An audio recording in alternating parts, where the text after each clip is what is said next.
And tomorrow, community activists say they will demand that the mother of Rudy Farias be charged. That's after police confirmed today she lied about her son being missing for the past 8 years. And tonight, some of Rudy's relatives got to see him for the very first time since 2015.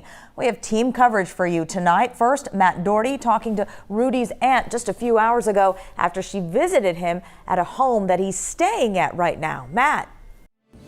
Pauline Sanchez says after speaking with her nephew today, he wants nothing else to do with his mother. She says she believes the allegations that Quanell X made yesterday are true. Get away from my house. Get away from my house. Things did not start cordially this afternoon when the aunt of Rudy Farias showed up to this home in East Houston to pay her nephew a visit. I want to press charges. She's not here. Where's the warrant for Janie Sanchez? Then come to my house when you got a warrant. Pauline Sanchez told us Rudy is staying with a friend of his mother's, but when Pauline showed up at the house, the woman inside called 911 and refused to let her in the door. That's what she said too. Rudy's in there, but she's not willing to speak with anybody at this time. But later on, Sanchez's son was first allowed inside to see his cousin, and then Sanchez herself was eventually allowed to see him too. Okay, Pauline, so this was the first time you've seen him in how long?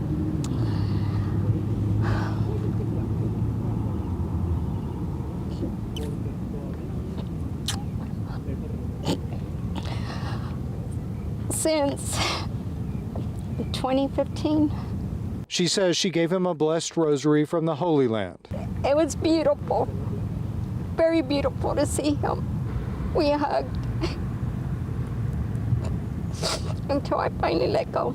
Sanchez says Farias will clearly need professional help for what he's endured. She told us her nephew is getting to choose where he lives for the first time and whether he wants to see his mother, Janie Santana. He made the statement that he doesn't want to see his mom. He doesn't want to go back to his mom. Sanchez says she did not ask Farias about it, but believes what he allegedly told activist Quanell X yesterday, that he'd been drugged and physically and sexually abused by his mother for years. But if Rudy told Mr. X what in reality happened, everybody has to believe that story. Janie Santana has not been charged with a crime, although her family says they would like for her to be arrested. Grace White is looking into why no charges have been filed. Grace. We've spent hours tonight trying to reach Rudy's mom at home and at work to hear her side of the story. I also tonight called the district attorney's office to ask why they decided to not file charges. They told me there's simply not enough evidence yet. Hi, Janie. Grace White, Channel 11. There's still no answer from Janie Santana. I tried calling the mother of Rudy Farias this evening after Houston police held a press conference today. Currently, the DA has declined any charges at this time for making fictitious reports and failure to ID.